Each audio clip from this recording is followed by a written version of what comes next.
Welcome back, guys. Today we're going to be doing something a little bit different. I mean, it's still a mobile anime gacha game, right?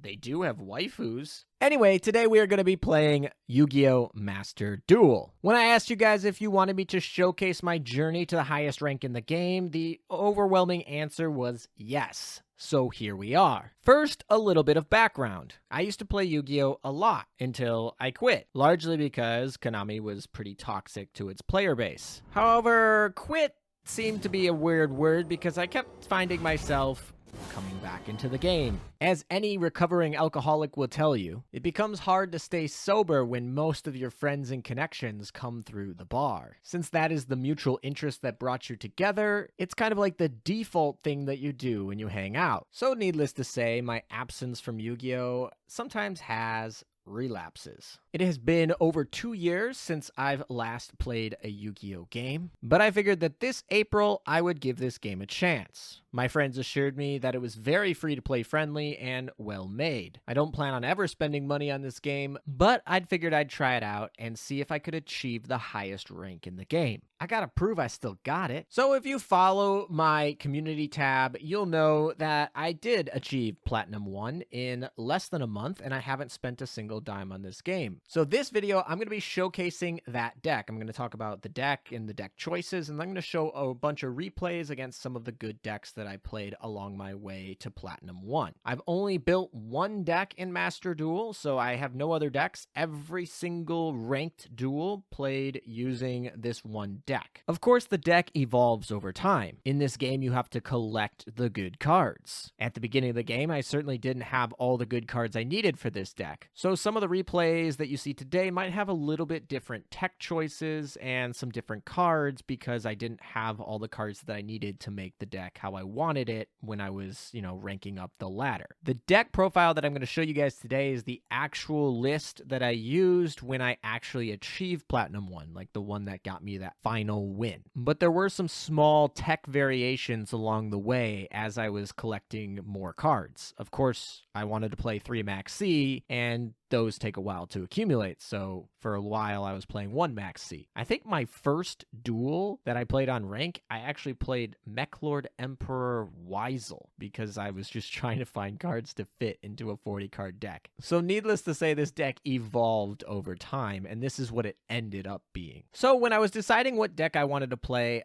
my thought of meta was not really super strong. I certainly wanted to compete and get the highest rank, but I didn't want to necessarily just copy the best deck that everyone was using. That's kind of boring to me. I decided it would be best to pay tribute to some of my favorite older formats with the decks that I chose. This became a lot easier because the new ban list that Master Duel uses is very relaxed. And while some people might be annoyed because it allows some pretty strong combos to exist, it actually makes it kind of nice for a player who's coming back from the olden days to kind of get involved in some older formats. The format that I chose to represent, which was one of my favorite formats playing back in the day, was Zoodiac format. In my mind, it was the epitome of everything that you want in a format. It had a rock, paper, scissors format between Zoodiac, True Draco, and Dinosaur, with some ancillary choices like Invoked and Paleo. The fact that all of the decks were actually, in fact, engines rather than pure archetypes meant that you could mix and match and splash them all however you wish. This meant that deck building had a lot of innovation, but also because the format was actually very well defined, there were a lot of mirror matches that resulted in very skilled play. Not too many dice roll games in that format. So I decided to pick up a Zoodiac deck. That was actually the first archetype that I looked and invested into in the secret packs. And all that Exceed Summoning gave me an idea. Exceed Summoning is, of course, my favorite extra deck mechanic in Yu-Gi-Oh! And so I decided, instead of playing pure Zoodiac, I would make a deck dedicated to using limited Exceeds. There are a lot of powerful black-bordered cards that are restricted to one. Of course, Trident being one of them. Another very powerful limited Exceed is Zeus. If we're going to be playing a deck that's based around making Exceeds, being able to plop Zeus on any of them is very powerful. This is probably the most powerful card in the deck, and it goes perfectly with the Zoodiac engine. But we also want to play some powerful limited Exceeds that aren't just Trident and Zeus. This next one is one of my personal favorites, the true king of all calamities, which for the rest of this video I will be referring to by its Japanese name, VFD. This is a very powerful card that I'm excited to have back to test with, and it fills a much needed role that is contrary to what Drytron and Zeus do. Those two cards focus on removing threats from your opponent's board, while VFD actually is primarily preventing your opponent from creating those threats in the first place. So with our trifecta of limited exceeds, we are still missing something. Drytron obviously adds much needed disruption, Zeus is a board wipe that has non-targeting, non-destruction removal, and VFD is basically a floodgate, but we are missing a negate. We need to be able to protect our own board. And this is where our next boss monster, Totally Awesome, comes into play. The amount of times I've summoned this monster this month is crazy, especially when considering this is a Zoodiac deck and you'd expect me to be summoning Zoodiac monsters all over the place, but ribbit. So if you're wondering how I can fit all 4 of these limited exceeds monsters into one deck, without further ado, here is the deck list I used. Alright, here's the deck list. I like to call it True Zoo. We play a good chunk of hand traps, so I'll start with that lineup first. We play 3 Max C because there's just so much special summoning, and obviously we also have to play other hand trips so that we can draw into them. This deck does really well with Max C because, you know, drawing into more cards, we have a lot of extenders that it can do extra plays with. But in terms of the other hand traps we play True Gamma. This one is one of the most powerful hand traps. It does well going first, it does well going second. The only downside is you have to play the normal monster driver. We also play Ash because we got one basically through the game. We also got a Nibiru, so this allows us a little extra, you know, oomph. If they take the Max C challenge, they're going to be over 5 summons, and we can draw into Nibiru. In terms of what we're going to play for engines, the Frog engine is pretty basic, pretty standard. 3 dupe, 3 swap, 2 Ronin. I stand by that being pretty much the best ratios for that. In terms of Zoodiac, though, we're going to play 3 Whiptail, 3 Ram, and 2 Thoroughblade. You really don't need anything else other than that. We obviously play 3 Tanky. That gives us some searchability for the ones that we need. Thoroughblade's kind of a weird one where we want Thoroughblade turn 1 really bad, but after turn 1, we probably don't want to see it ever again. Ram is the one that we loop over and over again. Every time it gets destroyed, we bring back more Zoodiac. And Whiptail we're going to use to banish problems. In terms of the True King engine, we're going to play 3 water and 3 earth. The water one helps facilitate our plays with the making first turn VFD. It also is our spell and trap removal. We don't really have any main deck spell and trap removal outside of Boss Throws, but it is nice spell and trap removal. It can banish the spells or traps on the field or in the graveyard. So if they have ones that activate in the graveyard, we're fine there. It also doesn't target, so it's great. And it resolves in the hand, so it gets around some of those field negates. Lithogasm, the earth one, is the most powerful, in my opinion, main deck card. This card is so good because it gives you information. Yu-Gi-Oh is obviously you're competing against someone else, and having information on what they're trying to do before they do it is tremendously powerful, and that's why Lithogasm is probably, I don't know, it's crazy playing this at 3 and it being searchable. It literally allows us to look at their extra deck and banish 3 of those cards. This gives us insight into what they're playing. I mean, we get to see what they're playing. We get to see all of their problem cards. We get to see their techs. We get to see all of the things that we have to be wary of for the rest of the duel right off the bat before they get to do anything. We just could be like, oh, this is what you're playing and what you're going to try and do, and we can just play to counter that. And of course, we can get rid of the things that we think are going to be issues. I know what my hand is. I now know what deck you're playing, so I probably know what cards are in your main deck for the most part, because archetypes are such a strong feature in Yu-Gi-Oh these days. I probably know most of your deck based on looking at what your extra deck does, and I know what my hand is. With that information, I can be like, oh, this, you know, Axis Code Talker, I don't have a way to deal with Axis Code Talker in my hand right now, and so I'm just gonna get rid of it. Just, you know, bye. You can't use Axis Code Talker anymore unless you play 2 of them, but that's not very common. Most people play 1 of each. So we really just get rid of the problems. Of course, it also gives us insight into what VFD should call for attribute. It's just so powerful. Knowledge is power in this game, and Lithogasm gives us, you know, foresight into what we have. For the rest of this, you know, we play Diagram, just such a plus engine if it keeps going. Most people try to take that out pretty quickly. And then down here we have what I like to call our trio of bricks. Of course, up here Driver is a brick, and then these 3 all other cards are cards you do not want to see in your opening hand. So there's really 4 bricks in this deck, but they're not bad bricks. They don't like ruin any of your plays. They're just having one less good card in your hand. So you're starting your hand with, you know, 4 instead of 5 or 5 instead of 6. They're just kind of meh. And these cards down here, these 3 cards all have reasons of why you play them. They help recur your engines so that in longer sustained duels you can keep going. True King Return is amazing. It snowballs, and it's very deceptive because your opponent is going to be like, well, I don't want to get rid of it because I gotta play a card to get rid of it, and then it's going to pop and get rid of one of my cards. So I really have to get rid of 2 cards, and that's not assuming that I had to pay any cost or any investment into making the cards to get rid of it. So it's really like a big investment for them to get rid of it, but if they don't, it just steamrolls, and you just get so much advantage off of it. Disciples obviously is going to help you recycle. You can create sort of a loop between Disciples, Return, and Diagram. And then Combo is really just a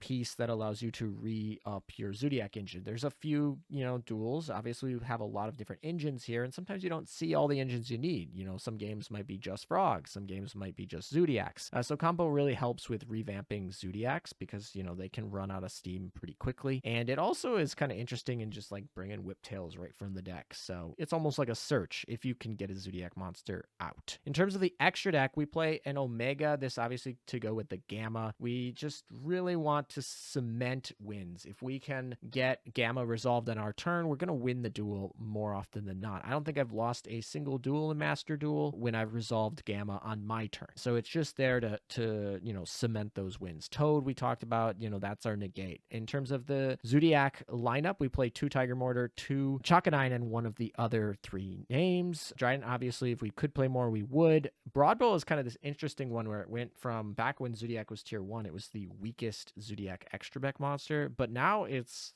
probably the most powerful because it facilitates plays into Zeus. You just get to attack directly and make Zeus for free. It's very good, and it scares the hell out of people. Hammer Kong is just for the name, so that we have combo that's live, and so we have extra materials for Zeus to be able to use its effect multiple times in a chain. And then Chakanine is obviously there, probably one of the most powerful in terms of creating advantage. We can loop Ram off of that. And Tiger Mortar, probably one of the most underestimated ones. It allows us to reuse Drytants. It allows us to reuse Whiptails that have been expended, so that's very important. But one thing that most people probably overlook is it's not archetype locked. You can equip materials to any Exceed monster. So if you have a dead Zeus or a dead VFD, or you have a dead Toad that you want to, get more things out of, or enter Blathnir, or anything that you want, you can literally use Tiger Mortar to put materials back on it. And that versatility is not lost on me at all. It really kind of goes with the theme of this being an Exceed deck. We can literally take any Exceed and just reload it. Like, swipe the credit card, reload it up. So Tiger Mortar, very strong. We do that a lot in putting its effect on not a Zoodiac monster. For general rank 4, we go with Redoer. This is just one of my favorite versatile Exceeds. It works very similarly to how Omega is going to be working, and I just like that mechanic. It really is, some of my play style. So that I do like Redoer. There's other rank 4s you could play. The Evil Swarm card is a good option. In terms of rank 9s, we obviously play VFD, but we also play Enter Blathnir. This gives us some options. VFD is not always the best choice. It's a big investment to go into rank 9, but we can do it a lot. It's just a big investment, and we want to make sure that we're getting utility out of it. Enter Blathnir is really good when we know that, we're playing against something that's not going to care about VFD, something particularly like True Draco or Monarchs or Eldlich even doesn't care as much about VFD. It cares a little bit, but if they're playing a zombie variant. Anyway, the point is it gives us some, options in rank 9. It's non-targeting, non-destruction removal. That's fantastic. It also has access to getting rid of cards in the hand. So, you can take cards out of the hand. Fantastic. Zeus is probably the most powerful card in this deck. Some people may argue with me, but Zeus is just, there are games that I don't feel I should win. I'm just so behind, and Zeus just cleans them out. Zeus being a threat just forces other people to play in different ways than they normally would. It's such a powerful card. It can be put on anything. It doesn't even have to be put on the monster that attacked. As long as any Exceed monster attacked, any Exceed monster can be put on it. It's not once per turn. It's not once per chain. So there's been situations where you put 6 materials on it because of Tiger Mortar and whatever its effect, and you go activate, they go negate, you go activate again on chain link 3, and they go negate chain link, and then you go activate chain link 5, and you're just like, okay, like I still get my effect off, and you had to burn 2 negate. Like, so at that point you had to burn 3. Most realistically though, they have to burn 2, not 3. 3 is hard to get, but it's just so powerful. And then we just play some random links. You know, Nightmare Phoenix gives us some more access to spell and trap removal because we're really lacking in that. It also allows us to clear off tokens if our opponent wants to, you know, give us a token and we need to clear it. And Lambda is obviously there so that we can make our gammas here no longer dead in the hand. You know, if we make a board and we have a gamma behind it, that's really powerful. It also allows us to search the second gamma. That's always fun when you get that to resolve. But yeah, this is the deck. It's pretty consistent. There's not too bad in terms of, you know, it bricking. You at least almost always have something to do. It's just a matter of like, if you're going second, do you have enough? Because your opponent probably put together a massive board, because the ban list in this format is very light, and so a lot of decks are very powerful. So, of course, we achieved Platinum 1 rank with that deck, but the first deck I'm going to showcase the replay of is against Salamangreat. This is a very consistent archetype, and so we're going to feature it. I also thought this kind of showcased the deck pretty well. We actually open up really well. Of course, we play Solemn Judgment in this version because I didn't have the 3 Max Cs. So actually, that's going to come play a role here. You can, you know, play different variants. Of course, this is, you know, all the tech options are very optional, but this is basically the plays that we're going to be having. So we have Zoodiac Engine, we have access to Trident, so we love that. And this is going to give us access to VFD really early. This is basically the main way that you're going to combo into VFD, for those of you who don't know how to do it, where we have the, you know, the destroying the water with the Lithogasm. Here we're just doing standard Zoodiac plays, with the exception that Tiger Mortar is going to be giving the material to VFD, so that's a 3 material VFD with a Trident. And then we back it up with a Solemn Judgment, which is actually really good because Impertinence is a great counter to VFD, but we get to negate that and make sure that VFD resolves. Of course, we don't know we're playing a Salad at the time, so we call Dark, which is not the best call. They are obviously fire. So they are going to get and add the one of Gazelle, which is actually kind of annoying because it makes that Trident pop less useful than it should have been. But with them not being able to the field spell, they're not going to go into their Link 2, and we're able to use Trident to pop their extender over there, and then we're able to use Chakanine to basically get another Trident. Of course, we go into Ram first so we can get the +1 off of the diagram, sorry. And then we bring back our Trident, and of course then we need Tiger Mortar to reload Trident. We don't get to reload VFD, but that's fine because VFD already has 2 materials. Here we end up going with VFD to bait out that back row. Unfortunate, it is a negate to get rid of the VFD, but it does mean that we get to go into Toad for free. The idea being that if they didn't do anything there, we would have destroyed everything. So they did really have to negate the VFD right there. It was a force out. It was a little bit unfortunate. I was hoping it was not the negate, but it's fine. We end up getting the Toad. We have plenty of advantage here. We have a Trident that's live. We have a Toad that's live. We have protection with dupe, and we also have backup with you know, Bostros and Diagram here. They're going finally into their Link 2, and we have to hit this Parallel Exceed, because if Parallel Exceed gets off in the Link 2 spot there, they're going to full combo. So we do have to negate it, and might as well take it. It's just free resources, so we will take that. And Toad obviously just puts itself back. So in this case, they really got nothing going on, and we draw that Gamma, which so it means that we can actually go into Lambda, and now Gamma's live.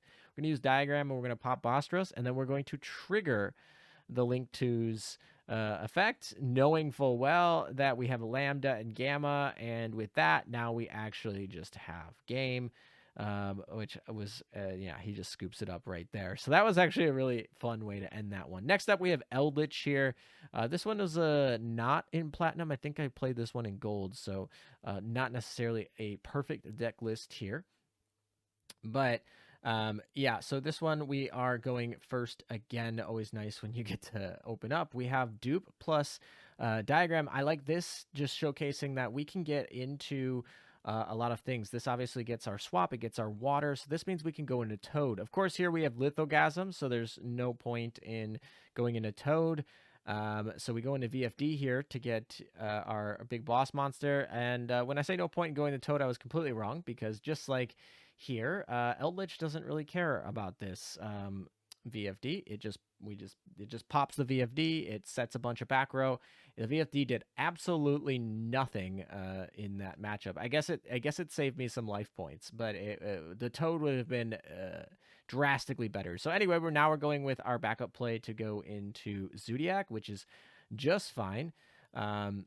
We get to go and attack directly, which is fantastic. We just get our diagram an extra ad before we end up going into our Zeus and wiping this board. Of course, he then chains the Golden Land to pop the Zeus, so it's a full board wipe. Obviously, it doesn't negate, and he doesn't have any skill drain or any good back row there. They're all Eldlich spells, which is good, meaning he can't stop it, but it also means all of that is coming back. Eldlich is so good at recurring from the grave. So we make one negate, which is Toad. So that's fine. And now he gets to use the Golden Lord. But we send we go and summon Dupe. That's going to protect us so he can't attack us. And so we do have a little bit of plays, but he is going to set a whole back line there. And this is why playing against Eldlich is so hard. Even going first, he's able to just pop the VFD and then just set a bunch of back line. He's got that negate, which is going to be really troublesome back there. We do have True King Return, which is going to give us access to VFD again. And that is going to help us get over that Golden Lord, because obviously Toad cannot get over it, but he's going to have a Sanctum. We draw into Raigeki, which is really nice, and we go Toad. I don't know why he just didn't, why he chained that one. He should have chained the counter trap, because then I can negate it with Toad. And just the way that this resolved, he's not going to have a Golden Lord on the field when his trap special summons, because Sanquum is a spell speed 2, and the counter trap is spell speed 3. So that means that effectively he lost a Golden Lord. He has the backup to get another Golden Lord, but it just that chain resolve was not beneficial to him. It was beneficial to me, which is perfect. And we're just gonna make another Toad here. So we had the Toad resolve, and now we just made another one. Toad obviously isn't once per turn. We go in the Raigeki so that we can clear the board here, and now we have a Toad, and just is starting to steamroll with that True King's Return, starting to get extra materials. Of course, he has Lava Golem. That's a little bit frustrating, but honestly, with 8,000 health and a full board here, Eldlich is not known for OTKing, so I'm not worried at all. We have the recovery resources with Dupe. We have, all those sort of things. So even though,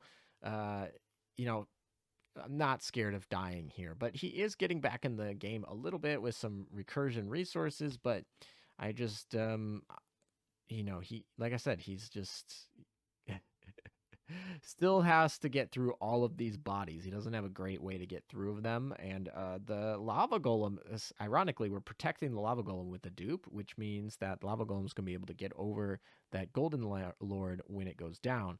We also have access to make another rank 9. VFD obviously died. We're playing MST here because this was back when we had starter deck. Like I said, I think this was a gold match, actually. We're going to blind MST, just see what he has. It is a banish one. It's a little bit annoying, but VFD is not really that powerful in this matchup. So we're going to go with Enter Bladnir. It does not target, so we get to see basically anything that he resolves. So he does resolve the Golden Lords now that those are both there. We're going to get rid of that back row because I didn't know what it was at the time. I'm pretty sure I should have known because he said it, but it allows us to clean it up, and then we just wait for that Eldlich to go back down to its base 25. We're set up with another Toad. He's still setting cards using his graveyard effects, which is just crazy, but we're going to Toad here, and we Toad because we don't want him to attack over us. Honestly, if he was being smart, he probably should have attacked the Toad first, but he didn't, so we got to use the Toad. We stopped one of the Golden Lords, and here we end up getting to banish card from his hand because we have game if he doesn't have any shenanigans in hand, and of course we hit an Ash, which is nice, but it doesn't matter. We got that win. It was long. But yeah, that's Eldlich. Now, if you're wondering, like, hey, ALM, why didn't you play going second? Going first is really easy. So here's an Eldlich deck that I played in Platinum, I believe. And this one I am going second. So he is able to set up just, all of his sets, and I have to play into it. Always nice when you get to have the modern version of Pot of Greed as into his search card. And he's got all the plays he has. He sets 3 and has 3 in hand. That's annoying. We go into search Ram so that we can use our Thoroughblade. He goes Torrential, which is odd, but I guess it's fine. And then he goes Skill Drain. The way he changed this is interesting. Skill Drain, obviously a huge problem here. But the way he changed it, I'm actually going to get to resolve Thoroughblade, which is kind of weird, but it's fine.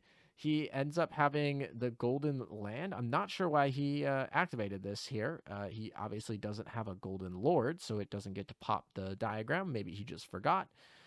There we get to just kind of play around Skill Drain a little bit. Using Bosteros and Swap Frog, they can kind of ignore Skill Drain to some extent, and we end up banishing it. So we get rid of the Skill Drain, but we do not have anything to follow up. He has the Kaiju, which is actually quite annoying that he did that, and then he popped the diagram, even more annoying. But it is Eldlich once again, and we're at full health, so he really can't kill us right now, but he is setting up all of his advantage, and we really don't have a lot of advantage. We really just have Swap Frog. He kills the Kaiju, which is annoying. But it does make our Gamma live, but there's not really anything to use it. We go and we draw into a Zoodiac, and he has a second Skill Drain. I mean, like, Zoodiac just does not work against Skill Drain. It just doesn't work. And Skill Drain's at 3. This is why Skill Drain should be at 1. But Skill Drain's at 3 in this format, and it's just like, okay, so what am I going to do? Here we draw into another Bosteros, which is exactly what we needed. So this is a little bit of my deck doing a little bit of work for us, because obviously Skill Drain, Bosteros is our out to Skill Drain. So we're going to do some funky business here. He tries to negate Ronin Tonin. That, I don't know. Ronin Tonin's more than once per turn, so that was probably not smart. We have plenty of materials. The whole Frog Engine's, working. So now we get to destroy the Skill Drain, and then also we get to hit one of the traps in the graveyard, which it prevents it from searching at end phase. He has another Kaiju, though. And I'm at 100 health. We top deck into that Raigeki, which is kind of crazy. And then we have the open Cyframe Gamma to prevent the Golden Lord for game with 100 life points left here. I mean, had he summoned Golden Lord, he would have won. But then he searches that trap. So I do need something on the top deck. Otherwise, I lose. It is a Zoodiac monster, which is perfect. Exactly what I needed. So yeah, my top decks have been really good in this game. But I'll take them. So now we get to go into Zoodiac plays, which is great because now we get to basically wipe his board. We're going to go get the Piercer and also the Whiptail so we can banish this trap card and deal extra damage. And then we just pop that the back line there so that he can't get extra advantage. Obviously, he gets the send off of it, but the send is not too scary to me. It's really the search on the next turn. We go into Zeus here. Just so he can't do anything, and he top decks into something he doesn't like, so he quits. So there's an Eldlich match going second. Now, going second again, Tri-Brigade, because if you're wondering, hey, those are all control decks. What about going second against a deck that spams a lot? So we're playing Tri-Brigade here, and he's going first. I have no hand traps, which kind of sucks, but I do have a Raigeki, and Tri-Brigade tends to struggle in getting spell and trap negates. It does just fine with making a board that prevents all monsters, lots of monster negates, including bounces, and you'll see that here. But it doesn't do very well against spell and trap negates. It can sometimes get 1, but it's really focused on monsters. There he has that infinite bounce. I mean, it's not infinite. He has to send a card, but it should be near infinite. And then he goes Appaloosa, which is for triple negates. So, and then he obviously searches that trap card, which is a banish. So he has a banish, he has a special summon, he has 3 pops or sends and 3 negates. But Raigeki just clears all that, and then we're free to move about the cabin, free to go into all of our Zoodiac plays. He obviously is going to banish this. We're going to get that Max C out of here, turn it into a Pot of Greed just by the special summons. We get to use them right off the bat, so there's no downside to using the Max C now. He already set up his board last turn, so It's the best we can get, drawing into Max C as the 6th card, I guess, going second. He does banish our Zoodiac monster here, but it's not a problem because we have an extender that is Monster Reborn. We're just letting him finish and resolve his, chain effects to get searches. So we end up getting back our Thoroughblade. Thoroughblade isn't once per turn either, so we're just going to use it twice, I guess. Sure, why not dig deeper into it? Get into a Gamma, not really useful right now, but could be in the future. And then we're going to go into our Tiger Mortar, and Tiger Mortar is going to just get our Whiptails and get us all in order. Standard Zoodiac plays, Drytron to pop it off, get rid of that big body. And then now we have freedom to get into Toad, which gives us a negate. And he only got 1 card in hand, and he's going to draw into another. So a negate and a pop going into 2 cards. Hopefully we have something for both. And then we have True King's Return for any things that we need. And he obviously scoops it up, doesn't draw what he needs to get through that board. So moving on, we have Drytron because obviously, Drytron's the best deck in my opinion, and so we're going to go play against Drytron here. This deck is definitely the one I played the most against. I just absolutely filled the ladder in Platinum with this deck. It's stupid. It's like they have so many broken cards in this deck that just is amazing. So anyway, we're going first here. And we have a really good hand here, and this is really just this is like a flex replay because Drytrons tend to go first, and they make this impossible to break board where they have like near infinite negates and just like so much stuff. And Drytrons are just so consistent, and they don't have that many weaknesses, and they have a recursion and everything. So this is just a replay to kind of feed them their own medicine. They do have one weakness at least. VFD is definitely one of their weaknesses, and so we're gonna just feed them that weakness right there. And we play light, call light, just because we know Drytrons are everywhere. So going in blind, we go into light, and in this situation, it was a perfect blind call. And he's just gonna struggle and just realize he can't do anything. And we put Tiger Mortar extra. Now, here's another Drytron match where we don't just open up VFD and insta-win.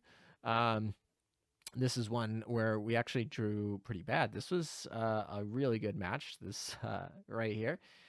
We do go first, and we draw about as close to a brick as this deck can get. This deck is really hard to brick because we can technically do something, but, normal summon Drytron Pass is about as bad as an opening first hand can go. And, of course, Drytron doesn't do anything against Drytron, really. It's such a waste. We do Max C here, and hoping he doesn't have Herald. Luckily, he doesn't. If he had Herald, I'm pretty sure he would have won at that point, but luckily he didn't draw that. And so we end up getting a lot of materials here in terms of draws. And now he has the ritual. I'm just training Drytron because I know that he's going to get the ultimateness out here.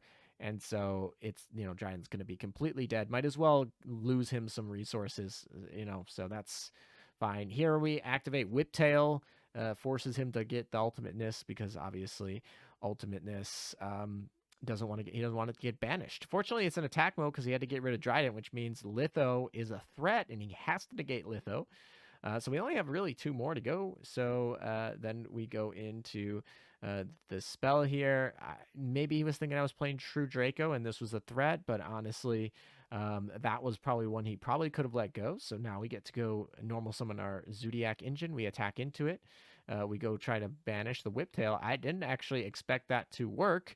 I expected him to have another fairy, but he actually had the spell, which means that we got rid of ultimateness. We banished it, so he can't bring it really back very easily. But that also means he has a spell, which means that's a starter. And this is the recursion of Drytrons that I was talking about. When they have a grave set up, you just keep adding and adding and adding. Luckily, we have a second Max C, which, you can see is just giving us a lot of advantage. But he goes into his boss monster, which is 4K, and it has multiple pops, but not enough to OTK us. We get to banish his extra deck. Now I know exactly what his extra deck is. We got rid of most of the problems that can kill us, and he goes to pop, which was fine, but we end up having more extenders than he can pop, so that's fine. for us, we get to go into our plays. I'm not too worried about anything at this point that he has. We've played through Ultimateness. We've played through his pops. So now we just get to play Zoo for free. And we still have a Monster Reborn extender if we need it, as well as, chances of going into Toad, which is what we need to do. Because obviously he's got so much things in the grave that he could still come back at this point. Like, we're winning. You look like we're winning, but he's got a full graveyard, and Drytrons can really take advantage of that. We're going to take some damage here just to get the Whiptail to activate, get rid of his other rituals. So his 2 big rituals are gone. We obviously have Toad here, and then we have True King's Return. I'm feeling pretty good, and he has Harpy's Feather Duster. I thought about negating it, but I let it go because I don't know what the last 2 cards in his hand are. I chained the return. He goes to max C. Of course, it's just an Upstart Goblin here because I'm not going to have special summoning anything else. So he only gets 1 card off of it. But now he has the Foolish. I figure, oh, that's a starter card. We don't want him to have that. We're going to take it. It also is something I can use, so I'll take it. He's got 1 card in hand. What can it be? It's another starter card that he drew off that max C. So apparently that was totally worth it for him, and he's able to get going. Now, the thing here is, both of his rituals are gone, and most of his exceeds are gone. I banished all of his exceeds, so he doesn't have his exceed extender here because it's gone with Litho, and all of his rituals are banished. So he really just kind of sits here and makes Ben 10 and Link Karibo, which is a really kind of awkward situation. Can't really get over the Toad, and that gives us a lot of pluses here. So now we can actually go into our more Zoodiac plays here. We also get Swap Frog, and we use the Foolish just to dump Driver because we're in a top decking situation, so we don't want to top deck a brick. We attack, banish the Ben 10, so literally no rituals at all now. Ben 10 is also banished. And then we make the Zeus just in case. And then I really like this play. I thought I was really innovative. I bring back the Bosseros so we can activate the Bosseros, so we can banish the ritual spells. That way he has, because the ritual spells just come back to him for free. So now we get rid of the ritual spells. So he has no ritual monsters, no ritual spells. He has to play.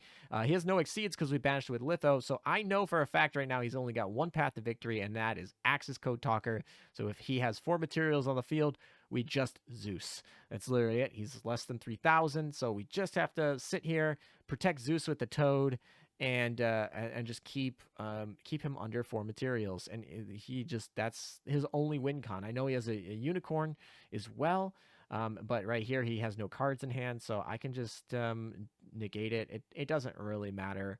If he didn't activate the effect, then I would have just Zeused, and then that would have been the same result. But yeah, this is where it's like, I know his only option and his only out to win in this game is Axis Code Talker at that point in time. And now it's just cleaning up. He's basically forfeited at this point. And it's just, it's just time to wait for our turn, get some of those resolves. We have Tanky, and then we can we just gets us a rank 4 that gets us over the Nightmare Unicorn, and that gives us game here. So that was a Drytron player, an actual Drytron match, and they're just brutal every time. That was a long one though, because we actually played through the Ultimateness and everything. So moving on, we're actually going to play Pendulums. I don't know, Pendulums are pretty much at full power. And a lot of my viewers might not have played Yu-Gi-Oh in a while. Pendulums are basically monsters that can also be treated as spells. They allow you to vomit your hand. It's a whole new play mechanic. And just a shout out to a matchup against Pendulums. Of course, we're going second here, so that's another nice part here, just kind of showing off how this deck goes going second. We draw no hand traps here. We actually draw into Driver, the worst of all scenarios. It's just a completely dead card, and he's comboing off here. Like I said, most of Electromite is back. You are able to have, Astrograph is back. You have everything is pretty much back, so he's free to go out. I'm not exactly sure. Oh yeah, this I think he's going to summon this banned fusion monster here in a second. I don't remember the name. It's like the dark. It's the one that it allows you to FTK and whatnot. So yeah, it's this one. This one allows him to copy an effect of Electromite, and then he's able to use it again. But yeah, pendulums are just kind of like a vomity sort of deck, and that put a bunch of negates. So going second with no hand traps is not ideal. Um, there is a Vortex Dragon, very staple card. Now, I want to know Pendulum players, because I'm not a big Pendulum player myself. I don't know all the combos. What did he do? Because I'm pretty sure he had more plays. Of course, he only has one negate here. And, of course, he has Ash, so really two negates, but I didn't know he had Ash. So I think I'm playing into one negate. And yeah, so anyway, we know that we can bait that negate with True King. He has to negate the True King of Calamity. There's no way he lets that go, so he has to negate it. And we do have that Monster Reborn extender, that final card, which is perfect. So now with Ash and Vortex Dragon used up, we are free to do whatever we want, which gives us access to Zoodiac Monster. And then once again, here's Drytron. We're just going to use Drytron, so we pop Vortex, and in case he does any funny business here, we don't want any like funny business in the hand to stop us from attacking. So we're gonna do that, and then we're gonna go into our Broad Bull, which gives us access to Zeus, and he doesn't even need to see the Zeus. If I were him, I would have waited to see the Zeus before scooping, but he knows what's up. Next up, we're playing Orcust. This is a graveyard recursion deck. Very, very recursive, very annoying. It's also a link deck, so if you guys aren't familiar with links, this is a link deck that is played around. So this time we're going first. So we have access to Diagram. Always love when you have access to Diagram, and we have the perfect combo here, which we actually get to go and do Litho. We know we're playing we know we're playing Orcust, which is really big because that changes exactly what we're going to do here. And we're really going to try and go for a VFD play, because Calling Dark against Orcust is pretty much game on VFD. But he has the Ash, so now we're just kind of sitting there. But fortunately, he only had one Galatea. This is a really big issue here with one Galatea. I don't know if that's because the Galatea is hard to obtain, or why you're playing one Galatea. Maybe he just has a lot of things that he want to do combo in space. But that means I got to banish it, and that's a big combo piece that we banished with here. And this is why you'll see, like, he plays really awkwardly here because he doesn't have access to Galatea. And I have Drytron here, and I know that he has to go into Longirsu here in order to get any of his plays started. And I just wait on summon. We hit that, and he can't go into Galatea because he doesn't have it. And that's just, Litho being powerful. Litho with one disruption. Like, Drytron's not a good disruption in this matchup, but Litho with one disruption, so powerful. So here now we just, get some advantage. We have Drytron with materials. We do Redoer. Redoer is just, like I said, it's like an Omega, but it just gives us some ability to have board presence. Max C here is really nice because at this point in the game, he has to kind of commit. I mean, I don't have anything else. And he's going to have some issues here. So he is committing to making a board here, and he's got a really good play. He can get into Longirsu finally. This allows him to actually shuffle cards back. So there's that Galatea. So he's going to have Galatea live again. We also have to dodge that Redoer to dodge the Longirsu, because Longirsu is going to send a card. So he sends the Lithogasm instead, and that's a pretty big Longirsu hit there. And then he goes into his the big Orcust, which brings back Longirsu. Because they're co-linked, this Drytron is going to be able to do nothing against them. Fortunately, the Max C drew us into a Whiptail, so that means we can at least get rid of Longirsu. But once again, like always, it's Orcust, so they have a lot of ways to bring things back from banished. So Longirsu might be around for a while. The token is just extra defense, I suppose, and he's able to shuffle back the Longirsu that I banished. So now he's got set everything that he needs, and he goes into the Dingirsu, the big boss monster. And, the Max C helps us out a lot here. Redoer comes back as well. That's always a nice thing to have. So there, we're going to go Lithogasm again, right? I mean, he brought back Galatea and the Longirsu, but we can just get it again. So we actually banished the Dingirsu as well, and the Galatea, and then we're going to use Whiptail to banish the Dingirsu on the field. So he's going to have no access to Dingirsu, no access to Galatea, no access to Longirsu. So he's not going to be able to play Orcust. He still has plenty of things in links that he can do. So he's not out of this matchup just yet. But we make Zeus and Redoer. Zeus and Redoer is just a great combo. We just get to sit and wait until he makes a threat. We know exactly what's in his extra deck. We know when he's going to be making threats. Now he has no hand, so we know exactly what all of his options are because of the public graveyard, and he's got nothing. Redoer just draws us a card, draws us a second card, draws us into Raigeki, and then he scoops it up because we had game there. So next up, we have a deck I've never heard of before. It's called Springans. I figured that since I was kind of showing my viewers decks they might have not heard before, I'm going to show you a replay of a deck I had never played before. This must have come out since I've last played Yu-Gi-Oh! Spriggans. I still don't really know what they do, but I definitely had no idea what they did when I was playing this deck. He's going first, and I have no hand traps, so he is absolutely free to do whatever this deck wants. So I would argue this is the full power that he can make. They obviously summon this like Exceed for free, and then he has materials in the grave that can reattach to it, can banish itself until the end phase. And it's I don't know, it's kind of weird, it's kind of neat, but they got some like, material effects. But here I see Needle Fiber, and then obviously Needle Fiber is going to go get a tuner, and then he's going to make it into the Mecha Phantom Beast. And now at this point, we know this combo is really good. I don't really care. Whatever that Exceed doesn't matter. This combo is going to give him at least 2 negates, so we got to deal with that. Herald of Arclight, there's a first negate, plus that one just totally screws frogs. So that's a really problem card. And then in Danglong, I forgot that card is not banned anymore. So that actually means he gets 3 negates here, because obviously he gets to make he gets to go search the counter trap, which silly good, and then he obviously makes the Borreload here. That's the biggest threat that we have, although that Herald is very annoying, but we can technically just attack over it. But nothing in our hand right now is actually over 1,000 attacks, so that's kind of a problem for us. So we got to see what our 6th card is, but this is a really good hand here.